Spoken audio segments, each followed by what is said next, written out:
আমৃত্যু ভালোবাসি তোকে সিজন ১ পর্ব সংখ্যা ৪৯। লেখনীতে সালমা চৌধুরী। গল্প পাঠে আমি অরোরা ইসলাম।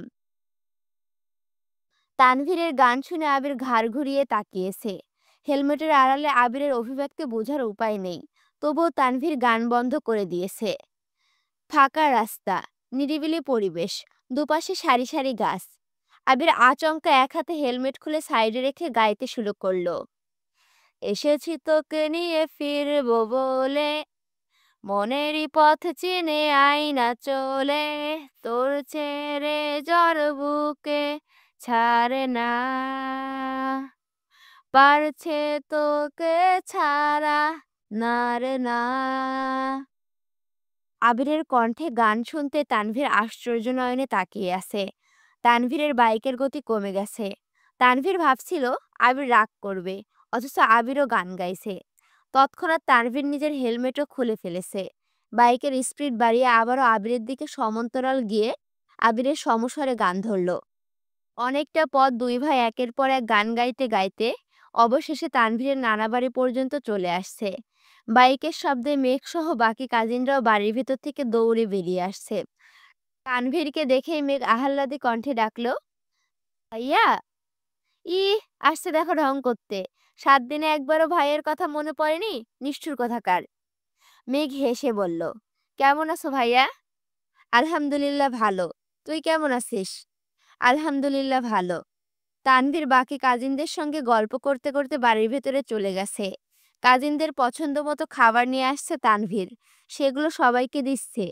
মেঘ মনের বিরুদ্ধে গিয়েও একবার পেছন ফিরে দেখলো আবির আসছে কিনা। আবিরকে দেখতে না পেয়ে চিবুক নামিয়ে বাড়ির দিকে হাঁটতে শুরু করলো। আবির ভাইকে বলার পরও আসতো না, ভাবতে মেঘের মন বিষণ্ণতায় ছেয়ে গেছে। একটু সামনে এগোতে পুরুষালী কণ্ঠে ভেসে আসে, কেমন আছেন ম্যাডাম? সুপরিচিত প্রিয় কণ্ঠস্বর মস্তিষ্কে যাওয়ার সঙ্গে সঙ্গে অষ্টাদশী হৃদয়কে আন্দোলিত করে। মেঘ অকস্মাৎ পেছনে ফিরে তাকাতেই সরাসরি নজর পড়ে আবিরের মলিন মুখমণ্ডলে। নিজের প্রতি করা বেধক অবহেলা আবিরের চোখে মুখে লেপ্টে আছে। অষ্টাদশী নিষ্পলক চেয়ে থেকে খানিকক্ষণ পরখ করল আবিরকে। আবিরের পরিশ্রান্ত চেহারা দেখে অষ্টাদশীর বুকের ভেতর চিনচিনে ব্যথা অনুভব হলো। হৃদয়ের ক্লেশ উপেক্ষা করে মেঘ মাথা নিচু করে নিরেট কণ্ঠে বলল, আলহামদুলিল্লাহ। কথাটা বলতে দেরি হয়েছে, অথচ মেঘের বাড়ির ভেতরে যেতে দেরি হয়নি। মেঘ ভেতরে চলে গেলেও আবির পূর্বের জায়গাতে নিশ্চুপ দাঁড়িয়ে আছে। এই কয়েকদিন এলোপাথারি চলাচলে আবিরের কাদম্বিনীর চেহারার লাবণ্য অনেকটাই কমে গেছে। দেখেই বোঝা যাচ্ছে অযত্নে কেটেছে তার প্রিয়সীর দিন। নানু বাড়িতে বাধা দেওয়ার কেউ নেই। হালিমা খান বকা দিলে মামারা, খালামণি, নানা নানু আহ্লাদে মেঘকে মাথায় তুলে রাখে। তাদের অতিরিক্ত আদরে কয়েকদিন খেয়ে না খেয়ে ছোটাছুটি করেছে। আবির চোখ বন্ধ করে সুদীর্ঘ নিঃশ্বাস ছেড়ে বাড়ির ভেতরে ঢুকলো। সবার সঙ্গে দেখা সাক্ষাৎ করে নানার রুমে গিয়ে বসলো। কিছুক্ষণের মধ্যে মেঘের খালামণি আর দুই মামি নাস্তা নিয়ে আসছে।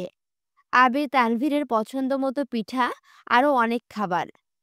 হালিমা খান কয়েকবার এসে দেখে গেছেন, উনি ব্যাগ গোছানোতে ব্যস্ত। নাস্তা খেয়ে তানভীর, আবির আরও ২-৩ জন কাজিন মিলে ঘুরতে গেছে। সবার নানু বাড়িতে অপ্রকাশিত অনেক স্মৃতি জড়িয়ে থাকে। তানভীর আশেপাশে ঘুরছে। ছোটবেলার বন্ধুদের মধ্যে যারা বাড়িতে ছিল তাদের সঙ্গে গল্পগুজব করছে। তারপর বাড়িতে এসে হাত মুখ ধুয়ে খেতে বসেছে। আবিরদের উদ্দেশ্যে দুই মামি মিলে এলাহি আয়োজন করেছে। অবশ্য এত আয়োজনের পেছনে মেঘেরই হাত। ছোটবেলায় আবির মেঘের নানুর বাড়িতে আসছিল কি না তা মেঘ জানে না। মেঘের কাছে মনে হচ্ছে এটাই আবিরের প্রথম আগমন। নানু বাড়িতে আবির ভাইয়ের খাবার দাবারে যেন কোনো রকম ত্রুটি না থাকে, তাই মেঘ নিজে সব লিস্ট করে দিয়েছে। রান্নার তদারকিও মেঘও করছে। আবিরের পছন্দের তালিকার যতটুকু মেঘ জানে সবটাই করিয়েছে। বেশ কয়েকটা রেসিপি মেঘ নিজেই রান্না করেছে। সঙ্গে তানভীরের পছন্দ মতো রান্নাও হয়েছে। সালাদ থেকে শুরু করে যা যা মেঘের পক্ষে করা সম্ভব সেই সবই করেছে। ওরা আসতে দেখে মেঘ লুকিয়ে পড়েছে। একবারের জন্য ওদের সামনে আসছে না। তানভীর আবিরের সঙ্গে অন্য কাজিনরাও খেতে বসেছে। তানভীর আচমকা আবিরের দিকে তাকিয়ে ডাকলো, ভাইয়া। কি? আবেগে বেশি খায় ফেলেন না আবার। আবির আর চোখে তানভীরের দিকে তাকালো। তানভীরের মুখে রহস্যময় হাসি। আবির ভুরু গুটাতে তানভীর বিড়বিড় করে বলল, আমি খবর পেয়েছি। তোমার জন্য আজকে স্পেশালি আমার বোন নিজে হাতে রান্না করেছে। আবির ভুরু উঁচিয়ে ওষ্ঠ বাঁকিয়ে তানভীরের দিকে তাকিয়ে আছে। তানভীর মুচকি হেসে বলল, এভাবে আমায় না দেখে আমার বোনটাকে দেখলেও তো পারো। আবির গলা খেকিয়ে দিয়ে বিড়বিড় করে বলল, সময় হোক তখন দেখব। তোর বোন ব্যতীত কোনো দিকেই তাকাবো না। তানভীর নিঃশব্দে হাসলো, সাথে আবিরও। খাওয়া দাওয়া শেষ করে সবার সঙ্গে আরো কিছুক্ষণ গল্প করে বাসার উদ্দেশ্যে বের হলো। মেঘ আর হালিমা খান সবার থেকে বিদায় নিয়ে বেরিয়েছে। মেঘের কাজিনরাও মেঘদের সঙ্গে কিছুটা এগিয়ে আসছে। মেঘ তানভীরকে উদ্দেশ্য করে গম্ভীর কণ্ঠে বলল, ভাইয়া, আমি তোমার সাথে যাব। তানভীর সহসা জানালো, আমি তোকে নিতে পারবো না। কেন? তানভীর স্বাভাবিক কণ্ঠে বলল, আব্বু কি বলছিল মনে নাই আমি যেন তোকে নিয়ে বাইক না চালাই? মেঘ ঠোঁট ফুলিয়ে বলল, কেন, আমাকে নিয়ে চালালে কি হবে? তানভীর আকাশের পানে তাকিয়ে বলল, আব্বুর আমাদেরকে নিয়ে টেনশন হয়। তুই আমার সঙ্গে একসঙ্গে গেলে বাই চান্স অ্যাক্সিডেন্ট হলে আর আমাদের কিছু হয়ে গেলে কি হবে? সেই ভেবে আব্বু ভয় পায়। তুই ভাইয়ার সঙ্গে যা, আমি আম্মুকে নিয়ে আসছি। অ্যাক্সিডেন্ট করলে করব, মরে গেলে যাব, তবুও আমি তোমার সাথেই যাব। তানভীর শক্ত কণ্ঠে বলল, বনু, বাজে কথা একদম বলবি না। আমার কিছু হলেও সমস্যা নাই, কিন্তু আমার কারণে তোর কিছু হলে আব্বু মার্ডার করে ফেলবে। মেঘ ভুরু কুঁচকে বলল, ওনার সাথে গেলে যে আমার কিছু হবে না তার কি গ্যারান্টি আছে? গ্যারান্টি আমি তোকে দিচ্ছি, কিচ্ছু হবে না তোর। মেঘ রাগে ফুঁসতে ফুঁসতে বলল, তবুও তুমি আমায় নিয়ে যাবা না? আব্বুর কথা অমান্য করলে আমায় বাড়িতে জায়গা দিবে না বোন। তুই কি চাস তোর এই হতভাগা ভাইটা অকালে বাড়ি থেকে বেরিয়ে যাক? মেঘ রাগে কটকট করে বলল, হয়েছে, আর ইমোশনাল ব্ল্যাকমেল করতে হবে না। নিয়ে যাও আম্মুকে, আমিও বাসায় গিয়ে আব্বুকে বিচার দিব। তানভীর হেসে আম্মুকে গাড়িতে বসতে বলল। হালিমা খান উঠতে তানভীর বাইক স্টার্ট দিল। এদিকে আবির এতক্ষণ যাবৎ কোনো কথাই বলেনি। ওরা কিছু দূর যেতে আবির বাইক স্টার্ট দিতে দিতে বলল, কেউ কি আমার সঙ্গে বাইকে যেতে বিরক্ত বোধ করছে? মেঘ ফোঁস করে শ্বাস ছেড়ে নিজের ব্যাগটা মাঝখানে রেখে 1 সেকেন্ডের মধ্যে বাইকে উঠে বসেছে। আবির লুকিং গ্লাসে তাকিয়ে প্রেয়সীর রাগান্বিত মুখবির দেখে মৃদু হেসে বাইক স্টার্ট দিল। মেঘের রাগ অতি সহজে কমবে না, এটা আবির বেশ বুঝতে পারছে। মেঘের ছোট থেকে এই স্বভাব, নিজের পছন্দের কোনো জিনিস কাউকে দিতে চায় না, এমনকি মিমকেও না। আর যদি কারো উপরে রাগ ওঠে, তাহলে এত সহজে রাগ কমে না। কথা বললেও রাগে কটমট করতে করতে বলে, বড় হয়েছে ঠিকই, তবে এখনো আগের স্বভাবই আছে। তানভীর ওর আম্মুকে নিয়ে অনেকটা সামনে চলে গেছে, ওদের আর দেখা যাচ্ছে না। আবির একটা চায়ের স্টল দেখে বাইক থামিয়ে 2 কাপ চা নিয়ে আসছে। মেঘ প্রথমে নিতে না চাইলেও আবিরের জোরাজোরিতে নিয়েছে। আবির রাস্তার পাশে একটা গাছের সাথে হেলান দিয়ে চা খাচ্ছে আর অভিভূতের ন্যায় মেঘকে দেখছে।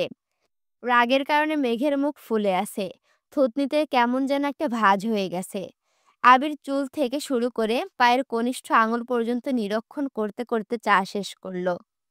টাকা পরিশোধ করে বাইকের কাছে এসে শান্ত স্বরে বলল, এখনো রাগ কমেনি তোর? কিসের রাগ?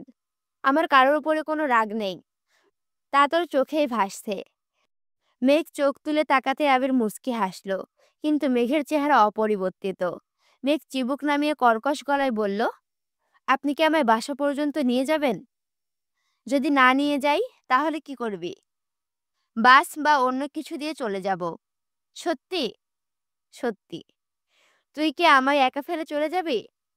আপনি তো আর অবুঝ না, যেভাবে এসেছেন সেভাবে বাসা পর্যন্ত যেতে পারবেন। আবির হঠাৎই 2 আঙুলে মেঘের থুতনি উঠালো। আচমকা আবিরের স্পর্শে মেঘের দেহ শিউরে ওঠে, সহসা চোখ বন্ধ করে ফেলেছে। আবির গুরুতর কণ্ঠে বলল, তাকা। মেঘ নিভু নিভু চোখে তাকাতে আবির গভীর নেত্রে দৃষ্টি নিবদ্ধ হয়। সঙ্গে সঙ্গে মেঘের ভুরুযুগল কুঁচকে আসে। এই একজোড়া চোখ মেঘকে কি যেন বলতে চাচ্ছে। চোখের ভাষা বোঝার সাধ্যি ছোট্ট অষ্টাদশীর নেই, তবে দৃষ্টির গভীরতা প্রখর, তা বুঝতে সময় লাগেনি। ইদানিং আবিরের নজরে অস্বাভাবিকতা মেঘ প্রায়ই খেয়াল করে। মেঘ তাকালে, চোখে চোখ পড়লেই নিজেকে কেমন জানি আড়াল করে নেয় আবির। আজও আবিরের দৃষ্টি প্রখর।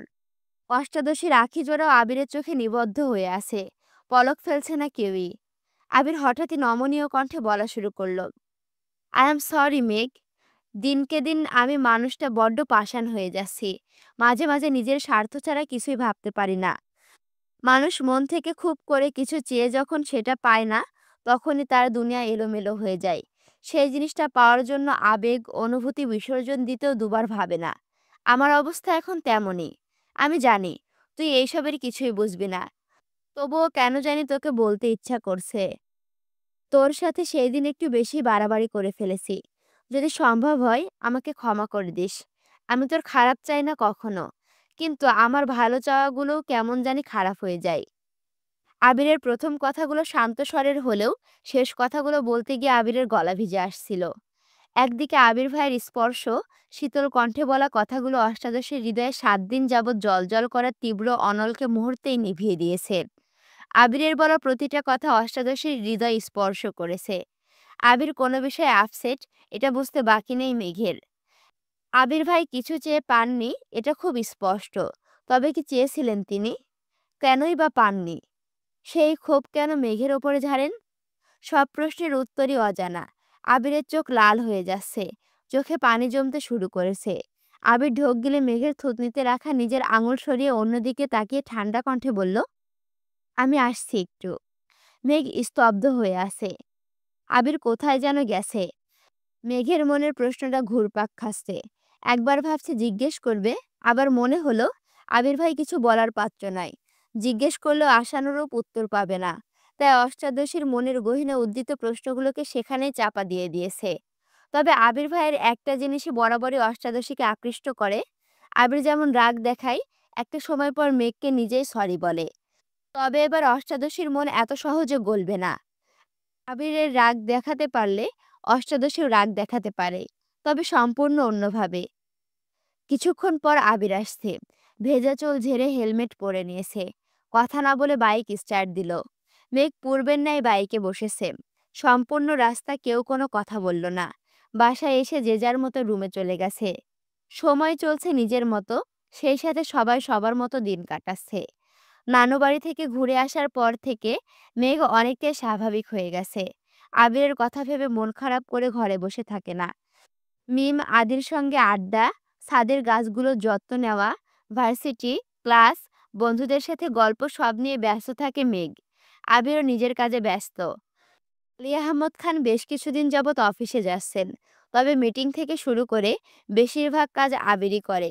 তাছাড়া মোজাম্মেল খান বাকি কাজ করেন। তানভীরও নিজের মতো ব্যস্ত হয়ে গেছে। আবির মেঘের সঙ্গে কথা বলতে চাইলেও মেঘ কোনো কথায় তেমন সাড়া দেয় না। বাড়ির বাকি সদস্যদের সঙ্গে আড্ডা দেওয়ার মাঝে আবির আসলে মেঘ নিশ্চুপ হয়ে যায়। একটা কথা মেঘের মাথায় সর্বক্ষণ ঘুরপাক খায়, আমি কখনো আবির ভাইয়ের বিরক্তির কারণ হব না। মেঘের সঙ্গে তামিম আর মিনহাজের সম্পর্ক আগের থেকেও ভালো হয়েছে। তামিম বন্যাকে আর কোনোদিন উল্টাপাল্টা কথা বলবে না বলে প্রমিস করেছে। মিনহাজ দিন দিন একটু মেঘের প্রতি বেশি কেয়ার দেখায়। মেঘের সেসব ভালো না লাগলেও বন্ধু ভেবে তেমন কিছু বলে না, এসব বিষয় ইগনোর করে চলে। 2-3 দিন যাবৎ আবির খুব চেষ্টা করছে মেঘের সঙ্গে কথা বলার, কিন্তু কোনোভাবেই পারছে না। সবার সামনে তেমন কিছু বলতে পারে না। মেঘ রুমে থাকলে দরজা বন্ধ করে রাখে। দরজায় ডাকলে মেঘের দরজা খুলবে কিনা, বাড়ির মানুষ দেখলে কি ভাববে, এসব ভেবে আবির কুলকিনারা পাচ্ছে না। এদিকে প্রেয়সীর রাগান্বিত মুখব্বির আবির আর সহ্য করতে পারছে না। কতদিন হয়ে গেছে আবির মেয়েটার মুখে হাসি দেখতে পারছে না। সর্বক্ষণ মেঘের দুশ্চিন্তায় থাকতে থাকতে কাজেও ঠিকমতো মনোযোগ দিতে পারে না। এক কাজ দুবার, তিনবার করতে হয়। আজকে বিকেলে মিম, আদি, হালিমা খান, আকলিমা খান শপিংয়ে যাবেন। মেঘকেও বলেছে, কিন্তু মেঘ যাবে না বলেছে। মালিহা খান অসুস্থতার কারণে ইচ্ছে করেই যাননি। আবির আজ 2টার দিকে অফিস থেকে বাসায় আসছে। বিকেলের দিকে আবির রেডি হয়ে সিঁড়ি দিয়ে নামছে। মেঘ তখন সোফায় বসে কার্টুন দেখছিল। ঘাড় ফিরিয়ে সিঁড়িতে আবিরকে দেখে টিভির সাউন্ড কমাতে লাগলো। আবির সোফার কাছে দাঁড়িয়ে গম্ভীর কণ্ঠে বলল, কার্টুন দেখা শেষ হলে একটু ছাদে যাস। মেঘ কপাল গুটিয়ে ধীর কণ্ঠে শুধালো, কেন? আবির পূর্বের ন্যায় ভারী কণ্ঠে উত্তর দিল, গেলেই বুঝবি। আবির বাসা থেকে বেরিয়ে গেছে। মেঘ আবিরের যাওয়ার দিকে কিছুক্ষণ তাকিয়ে রইল। পুনরায় কার্টুন দেখায় মনোযোগ দিল। মনের ভেতর খুঁতখুত করছে। আবির ভাই ছাদে যেতে বললেন কেন? একবার ভাবছে যাবে, আবার ভাবছে যাবে না। যার সঙ্গে আড়ি তার কথায় ছাদে যাওয়ার কোনো মানে হয় না। কিন্তু অবুঝ মনকে মানাতে পারল না। 10-15 মিনিট পর টিভি বন্ধ করে ছাদের উদ্দেশ্যে রওনা দিল। ছাদের দরজায় একটা চিরকুট লেখা, ওয়েলকাম। মেঘ কপাল কুঁচকে দরজা থেকে চিরকুটটা তুলে হাতে নিয়ে দরজা খুলতে আশ্চর্য বনে গেল। দৃষ্টির সীমানা জুড়ে বড় ছোট চিরকুটে ছড়াছড়ি, সাদা, হলুদ, লাল, গোলাপি, নীল। প্রতিটা চিরকুটে লেখা, I am sorry Megh, please forgive me, sorry, I am feel regret and guilty. এর মতো অসংখ্য বাক্যের চিরকুটে সম্পূর্ণ ছাদ, ছাদের গাছের ডাল পাতা রঙিন হয়ে আছে। মেঘ গুটি গুটি পায়ে হেঁটে প্রত্যেকটা চিরকুটে লেখা লাইনগুলো পড়ছে। নিজের অজান্তে অষ্টাদশীর ঠোঁটে হাসি ফুটেছে। প্রায় 40 মিনিট যাবৎ অষ্টাদশী ছাদেই হাঁটছে আর চিরকুট পড়ছে। সবগুলো চিরকুট পড়ে পড়ে নিজের হাতে জমা করেছে। মেঘের মনে আকাশ জুড়ে শুধু একটা কথাই বিচরণ করছে, আপনি মানুষটা অত্যাধিক রহস্যময়। কৌশলে যেমন কষ্ট দেওয়ায় পটু, তেমন নিপুণ দক্ষতায় সেই ক্লেশ দূরকরণেও সক্ষম। মেঘ মুচকি হেসে বলল, তবে আপনার চড়ুইও কম না। আপনি সবসময় কৌশলে আমার মন ভালো করে দিলেও এবার আর আমার মন ভালো হচ্ছে না। আপনি আমার কোমল হৃদয়ে যে আঘাতটা করেছেন, তার জন্য একটু ভোগান্তি তো আপনাকে ভুগতেই হবে। মেঘ চিরকুটগুলো নিয়ে রুমে চলে গেছে। মনটা আজ খুব ভালো, কিন্তু সেটা আবির ভাইকে বোঝানো যাবে না। রাতে খাবার টেবিলে আবিরের সঙ্গে চোখাচোখি হতেই মেঘ গাল ফুলিয়ে চোখ নামিয়ে নিল। আবির কপাল গুটিয়ে মেঘকে কয়েক মুহূর্ত দেখল। এত কিছুর পরও মেয়েটার মুখে একটুও হাসি ফুটল না। ভাবতে আবিরের মাথা ব্যথায় অনুভব হচ্ছে। তাহলে কি মেঘ ছাদে যায়নি? আবির কোনো রকমে খাওয়া শেষ করে তাড়াতাড়ি ছাদে গেল। ছাদে একটা চিরকুটও নেই। তার মানে মেঘ ছাদে আসছিল আর চিরকুটও নিয়ে গিয়েছে। আবির তার কাদম্বিনীর রাগ ভাঙাতে ব্যর্থ হয়েছে ভেবে আকাশের ন্যায় কোমল দৃষ্টিতে তাকালো। হৃৎপিণ্ডটা অবিরাম কাঁপছে। মনের ভেতর অজানা ভয় কাজ করছে। চোখ বন্ধ করতে 9 বছর আগের স্মৃতি একের পর এক চোখের সামনে ভেসে আসছে। আচমকা ধপ করে ছাদের ফ্লোরে বসে পড়েছে। কি হচ্ছে কি হবে তা ভেবেই ক্লান্ত হয়ে পড়েছে। আজ মার্চের 3 তারিখ, মেঘের জন্মদিন। অষ্টাদশী আজ 19 বছর বয়সে পা দিয়েছে। বাড়ির পরিবেশ ঠান্ডা। এই বাড়িতে কখনোই জন্মদিন পালন করা হয় না। সামান্য উইশটুকুও কেউ করে না। তাই কারো জন্মদিনের কথা মনেই থাকে না। আবির গতরাতে দেরি করে বাসায় ফেরার কারণে সকালে ঘুম থেকে উঠতে পারেনি। আবির 12টার দিকে অফিসে যেতে চাইলে আলী আহমদ খান অফিসে তেমন চাপ নেই বলে যেতে নিষেধ করেন। এই জন্য আবির দুপুরের দিকে সোফায় বসে আদিকে পড়াচ্ছিল। কিছুক্ষণ পর মেঘ ভার্সিটি থেকে বাসায় আসছে। ফ্রেশ হয়ে খেতে বসেছে। হঠাৎই দরজায় কলিং বেলের শব্দ হতেই আবির গিয়ে দরজা খুলে দিল।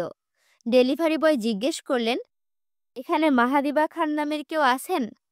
মেঘ খাবার খাওয়া বন্ধ করে দরজার দিকে তাকালো। আবির তীক্ষ্ণ দৃষ্টিতে তাকিয়ে প্রশ্ন করল, কেন? ওর নামে পার্সেল আছে। আবির গম্ভীর কণ্ঠে প্রশ্ন করল, কোথা থেকে? সরি ভাই, সেটা বলতে পারছি না। পার্সেলের কথা শুনে মেঘ তাড়াতাড়ি খাবার শেষ করে হাত ধুয়ে দৌড়ে আসছে। উত্তেজিত কণ্ঠে বলল, আমি মাহাদিবা। ছেলেটা মেঘের সাইন নিয়ে পার্সেল দিয়ে চলে গেছে। মেঘ পার্সেল ঘুরিয়ে ফিরিয়ে দেখতে দেখতে চলে যাচ্ছে। আবির স্তব্ধ হয়ে গেছে। আবির দরজা বন্ধ করে সিঁড়ি পর্যন্ত আসতে তানভীর নামছে। মেঘকে হাস্যোজ্জ্বল চেহারা দেখে আবিরের দিকে তাকিয়ে ছোট্ট করে বলল, কি হয়েছে? আবির উত্তর না দিয়ে তানভীরকে পাশ কাটিয়ে মেঘের রুমে চলে গেছে। মেঘ টেবিলের ওপর পার্সেল রেখে কাছে আনতে ড্রেসিং টেবিলের কাছে গেছে। আবির রুমে ঢুকে পার্সেল হাতে নিয়ে গম্ভীর কণ্ঠে প্রশ্ন করল, পার্সেল কে পাঠাইছে? মেঘ হেসে উত্তর দিল, আমি কি করে বলবো? তাহলে পার্সেল পেয়ে এত খুশি কেন তুই? গিফট পেলে সবাই খুশি হয়, সেটা যেই দিক না কেন। আমার পার্সেল দিন। কে পাঠিয়েছে না বললে পার্সেল দিব না। আজব তো, আমি জানি না কে পাঠাইছে। তাহলে পার্সেল দেখার দরকার নেই, বলে আবির পার্সেল নিয়ে চলে গেছে। মেঘ আহাম্মকের মতো চেয়ে আছে। মনে মনে বিড়বিড় করে বলছে, নিজে সামান্য উইশও করবে না, আবার কেউ পার্সেল দিলে তাও দিতে দিবে না। এ কেমন মানুষ রে বাবা। আবির পার্সেল নিয়ে রুমে ছুঁড়ে ফেলে দিয়েছে। আবিরের মাথায় ঘুরপাক খাচ্ছে, হয়তো মিনহাজ গিফট পাঠিয়েছে। মেঘ কি করবে ভেবে না পেয়ে একে একে বন্যা, মিনহাজ, তামিম, মিষ্টি সবাইকে কল দিয়েছে। কেউ পার্সেল পাঠিয়েছে কিনা জিজ্ঞেস করেছে, কিন্তু কেউই কিছু জানে না। মিনহাজকে জিজ্ঞেস করাই মিনহাজ বলেছে, তোদের বাসার ঠিকানা জানলে আমি নিজেই পার্সেল নিয়ে হাজির হতাম। মেঘ প্রথমে ভেবেছিল বন্ধুদের মধ্যে কেউ পাঠিয়েছিল, কিন্তু ওদের কথা শুনে এখন মেঘ নিজেই চিন্তায় পড়ে গেছে। তবে কে দিল পার্সেল? দুপুরের পর আবির বাসা থেকে বেরিয়ে গেছে। কিছুক্ষণ পর তানভীর একটা ড্রেস মেঘকে দিয়ে বলল, এটা পরে রেডি হয়ে নে, তোকে নিয়ে বের হব। কেন? তানভীর মুচকি হেসে বলল, এমনি। মেঘ সঙ্গে সঙ্গে হাসল। সবার মধ্যে তার ভাই যে তার জন্মদিনের কথা মনে রেখে ঘুরতে যাওয়ার জন্য বলছে, সেই অনেক। মেঘ ঝটপট রেডি হয়ে বের হয়েছে। তানভীর ড্রয়িং রুমে বসেছিল। হালিমা খানকে বলেই মেঘকে নিয়ে বের হচ্ছে। মেঘ তানভীরের পিছু পিছু যেতে যেতে বলল, আজ দুজনে বাইকে গেলে কিছু হবে না? হতেও পারে, তার জন্যই গাড়ি নিয়ে যাব। মেঘ ভাইয়ের দিকে তাকিয়ে নীরবে ভেংচি কাটল। মেঘ ভেবেছিল তানভীরকে কথা শোনাবে, তা না হয়ে উল্টো নিজেই বোকা হয়ে গেল। তানভীর মেঘকে নিয়ে সন্ধ্যার ঠিক আগে আগে একটা রেস্টুরেন্টে ঢুকলো। রেস্টুরেন্টে পা দিতেই মেঘের চক্ষু ছানা বড়া হয়ে গেছে। সম্পূর্ণ রেস্টুরেন্ট বার্থডের জন্য সুন্দর করে সাজানো। তানভীর মুখে হাসি রেখে বলল, হ্যাপি বার্থডে বনু। মেঘ আহ্লাদী কণ্ঠে বলল, থ্যাংক ইউ ভাইয়া। মেঘ আশ্চর্য নয়নে তাকিয়ে দেখছে। কিছু ভাবার বা বলার আগে আচমকা কেউ মেঘের দুচোখ চেপে ধরে। মেঘ সঙ্গে সঙ্গে হাত স্পর্শ করে উত্তেজিত কণ্ঠে বলল, বন্যা। হাত ছাড়তেই মেঘ পিছু ঘুরে বন্যাকে জড়িয়ে ধরেছে। বন্যাও জড়িয়ে ধরে বলল, হ্যাপি বার্থডে বেবি। মেঘ হেসে বলল, থ্যাংক ইউ বেবি। এবার মিনহাস, তামিম, মিষ্টিরা সমস্বরে বলে উঠল, হ্যাপি বার্থডে মেঘ। মেঘ অবাক চোখে সবাইকে দেখছেন। বারবার তাকাচ্ছে তানভীরের দিকে। তানভীরের ঠোঁটে হাসি। মেঘ কি বলবে কিছুই বুঝতে পারছে না। জীবনে প্রথমবার কেউ মেঘের জন্মদিন পালন করছে, তাও আবার এত জাঁকজমক ভাবে। সবাই একে একে মেঘকে গিফট দিচ্ছে। মেঘ সেসব গিফট টেবিলের ওপরে রেখে দৌড়ে গেল তানভীরের দিকে। কোমল দৃষ্টিতে তাকিয়ে মোলায়েম কণ্ঠে বলল, এত কিছু করার কি দরকার ছিল? তানভীর মৃদু স্বরে বলল, এইগুলো কিছুই না, একটু অপেক্ষা কর দেখবি। মেঘ তানভীরের দিকে অবাক দৃষ্টিতে চেয়ে আছে। 2-3 মিনিট পর প্রায় 30 জনের মতো পথশিশু রেস্টুরেন্টের ভেতর থেকে বেরিয়ে এসে একজোট হয়ে মেঘকে উইশ করলো। মেঘ নিজের চোখে কোনো মতেই বিশ্বাস করতে পারছে না। তানভীর মেঘের মাথায় হাত বুলিয়ে বলল, আজ তোর জন্মদিন উপলক্ষে ওদের সবাইকে নিজের হাতে খাওয়াবি, পারবি না? মেঘের চোখ ছলছল করছে। কিছু বলার ভাষা হারিয়ে ফেলেছে। অকস্মাৎ ফুপিকে দেখে মেঘের চোখের পানি ধরে রাখতে পারেনি। ফুপি, আইরিনরা সবাই আসছে। মেঘ ফুপিকে জড়িয়ে ধরে কান্না করে দিয়েছে। প্রায় 10-15 মিনিট পর তানভীর শক্ত কণ্ঠে বলল, আর কতক্ষণ কাঁদবে? মেঘ চোখ মুছতে মুছতে তানভীরকে জিজ্ঞেস করলো, এত আয়োজন তুমি করছো? তানভীর বিপুল চোখে তাকিয়ে বলল, আমার এত সামর্থ্য এখনো হয়নি বনু, এসব ভাইয়া করছে। মেঘের হাসি মিলিয়ে গেছে। আশেপাশে চোখ বুলাই। আবিরের কোনো অস্তিত্ব না পেয়ে অন্ধকারে ছেয়ে গেছে মেঘের মুখ। উদ্বিগ্ন কণ্ঠে শুধাই, উনি কোথায়? জানি না। উনি আসবেন না? বোধহয় না। মেঘ এবার তপ্ত স্বরে বলল, কেন? তুই নাকি ভাইয়ার উপর রেগে আছিস তাই? তাহলে এসব করছেন কেন? তুই ভাইয়ার জন্মদিন করেছিলি, তাই ভাইয়াও তোর জন্মদিন আয়োজন করছেন। মেঘ আশেপাশে তাকিয়ে গম্ভীর কণ্ঠে বলল, ওখানে আসতে বলো। তানভীর পকেট থেকে ফোন বের করে আবিরকে কল দিল। সবার কথা বলায় আবির শীতল কণ্ঠে বলল, তোরা কেক কেটে ফেল, আমি আসবো না। সাউন্ড বেশি থাকায় মেঘ পাশ থেকে আবিরের কথা শুনে ফেলেছে। হাত বাড়িয়ে তানভীরের থেকে ফোন নিয়ে মেঘ রাগে স্বরে বলল, আপনি না আসা পর্যন্ত আমি কেক কাটবো না। এবার আপনি ভাবুন আসবেন কিনা। বলেই মেঘ কল কেটে দিয়েছে। মেঘ ফোঁস করে শ্বাস ছাড়ল। বন্যা হা হয়ে মেঘকে দেখছে। যে আবির ভাইকে মেঘ বাঘের মতো ভয় পায়, তাকে আজ এত সুন্দরভাবে ওনার প্রতি অধিকার দেখাচ্ছে। মিনহাস, তামিম শুধু মুখ চাওয়াচাওয়ি করছে। তানভীরের সামনে মেঘকে আলাদাভাবে কিছু বলার সাহস নেই ওদের। মেঘ আইরিনদের সঙ্গে গল্প করছে। বন্যাকে ওদের সঙ্গে পরিচয় করিয়ে দিয়েছে। কিছুক্ষণ পর আবির আসছে। কালো শার্ট, কালো প্যান্ট, ব্লেজার, বুকের ওপর সানগ্লাস ঝুলানো। আবির ঢুকতেই সবার নজর পড়ে আবিরের দিকে। আবিরকে দেখেই মেঘের ঠোঁটে হাসি ফুটেছে। বন্যা, মিনহাস, তামিমও হা করে তাকিয়ে আছে আবিরের দিকে। মিষ্টিরা আবিরের গেটআপ দেখে ফিদা হয়ে গেছে। আবির আসার কিছুক্ষণের মধ্যেই কেক কাটা হয়েছে। ফুপির থেকে শুরু করে আবির, তানভীর সহ যতজন পথশিশু ছিল, সবাইকে মেঘ নিজের হাতে কেক খাইয়ে দিয়েছে। কেক কাটার পর্ব শেষ হতে আবির পকেট থেকে একটা বক্স বের করে মেঘকে দিয়ে বলল, happy birthday my dear Sparrow. মেঘ থ্যাংক ইউ বলে বক্স খুলতে বিস্ময়কর দৃষ্টিতে আবিরের দিকে তাকায়। আবির নিরুদ্বেগভাবে দেখে মেঘ একে একে সব দিকে তাকাচ্ছে। বক্সে জল করছে ডায়মন্ডের আংটি। তা দেখে মেঘের হাত কাঁপছে। মেঘের হাবভাব দেখে আবির থমথমে কণ্ঠে বিড়বিড় করে বলল, আংটির দিকে এভাবে তাকিয়ে থাকিস না। তোর ফ্রেন্ডরা ভাববে জীবনে ডায়মন্ড দেখিস নি। তাড়াতাড়ি আংটিটা পর। আমাকে আংটিটা পরাতে বাধ্য করিস না। আমি আংটি পরালে এখানে কাহিনী হয়ে যাবে। মেঘ এক পলক আবিরকে দেখে আস্তে করে গলা খেকিয়ে দিয়ে টেবিলের ওপরে বক্স রেখে আংটিটা নিজেই নিজের অনামিকা আঙুলে ঢুকালো। নিজের হাতের দিকে বিস্ময় চোখে তাকিয়ে আছে মেঘ। জীবনে প্রথমবার ডায়মন্ডের আংটি পরছে হাতে। মেঘ খুশিতে ফুপিসহ সবাইকে সেই আংটি দেখাচ্ছে। উপস্থিত প্রত্যেকের মুখে হাসি থাকলেও মিনহাজ আর তামিম নিস্তব্ধ হয়ে আছে। দুজন দুজনের দিকে তাকাচ্ছে, কিছুই বলতে পারছে না, শুধু চোখের ইশারা দিচ্ছে।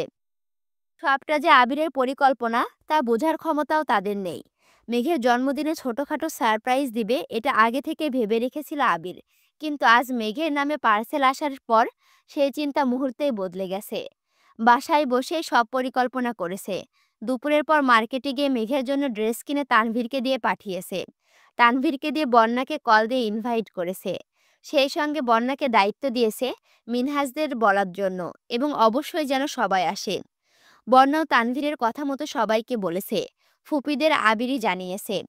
মিনহাজ আর তামিমকে নিজের অবস্থান বোঝানোর জন্য আবির ইচ্ছে করে মেঘের জন্মদিনে সম্পূর্ণ রেস্টুরেন্ট বুকিং দিয়েছে। সেই সঙ্গে মেঘের জন্য নিজে পছন্দ করে ডায়মন্ডের আংটি নিয়ে আসছে। যেখানে মারপিটের কথায় সবকিছু বোঝানো অসম্ভব হয়ে পড়ে, সেখানে কিছু কৌশল খাটাতে হয়। আল্লাহ রে, একটা জন্মদিনে কত কিছু পাচ্ছে, আর সামনে আমার জন্মদিন। আমার জন্মদিনে আজ পর্যন্ত মনে হয়, আমার জন্মদিন জানুয়ারি ৬ তারিখে, বুঝছো? আমার জন্মদিনে আজ পর্যন্ত মনে হয় না যে আমি কিছু করছি। এমন শীত পড়ে, শীতের ঠেলায় বাইরেই বের হতে পারি না। জন্মদিনে বের হব কি? খাওয়া-দাওয়া করব কি? ওই মনে হয় বান্ধবীরা উইশ-টুইশ করে, তাছাড়া এর বাইরে কিছু না। আহামরি কিছুও হয় না। আর এইদিকে মানুষ জন্মদিনে রেস্টুরেন্ট বুকিং দিয়ে দিচ্ছে। হাতে অনামিকা আঙুলে আংটি পরছে। বাপরে বাপ! আসলেই এদের দেখে মনে হচ্ছে আসলেই আমি গরিবস। তোমাদের জন্য কিছু কথা বলি। আমি কালকের ওই কমেন্টটা দেখে খুব কষ্ট পাইছিলাম, এবং আমি মনে করছিলাম যে না, আর ভিডিও ছাড়ব না। আমৃত্যু ভালোবাসি তোকে এই উপন্যাসটা ছাড়া এখানেই বন্ধ। অন্যান্য অনেক চ্যানেলে আছে, সেইখান থেকে তোমরা শুনে নিও। কিন্তু তারপরে দেখলাম একজনের কথায় আমার এটা করা ভুল হবে। একজনের শাস্তি আমি কেন তোমাদের সবাইকে দিব? তোমাদের অনেকের কমেন্ট দেখছি। তোমরা অনেকে আমাকে অনেকভাবে অনেক কথা বলে মোটিভেট করছো। সেইখান থেকে আমি একটা কথাই বলবো, তোমরা যারা এখনো আমাকে এখানে দেখছো, তোমরা যারা আমাকে দেখে হিংসা করছো এবং আমাকে দমানোর চেষ্টা করছো, আমি তাদেরকে বলি, তোমরা আমাকে দাঁড়ায় থাকতে দেখছো, কিন্তু আমার পায়ের ফোস্কা দেখোনি। আমি আস্তে আস্তে একটু একটু করে এখানে আসছি। তোমাদের এত মানুষের ভালোবাসা অর্জন করতে পারছি। সেইখান থেকে বলি, তোমরা আমাকে যে যাই বলো না কেন, তোমরা যারা আমার ভালোবাসার মানুষ আছো, তাদের জন্য আমি সব উপন্যাস ছাড়তে রাজি আছি। এবং তোমাদেরকে একটা খুশির সংবাদ দিই। আমার চ্যানেলে ৩০,০০০ সাবস্ক্রাইব পূর্ণ হলে ইনশাল্লাহ তোমাদের সামনে আসবো। এমনিতেও আমি অনেক গল্প করতে পছন্দ করি, কিন্তু তোমাদের সঙ্গে জীবনের প্রথম ভিডিও কিভাবে আপলোড করলাম, কেমন কি ছিল, অনেক কিছু শেয়ার করব ইনশাল্লাহ। খুব তাড়াতাড়ি যেন ৩০,০০০ সাবস্ক্রাইবার পূর্ণ হয়ে যায়। আমিও আশা করছি পূর্ণ হয়ে যাবে ইনশাল্লাহ। খুব দ্রুত যেন তোমাদের সঙ্গে দেখা করার সুযোগ পাই, সামনে আসতে পারি। তোমরা আমার জন্য দোয়া রাখিও, এবং এখনো যারা আমার চ্যানেলটি সাবস্ক্রাইব করো নাই, অবশ্যই সাবস্ক্রাইব করে পাশে থাকো। আল্লাহ হাফেজ।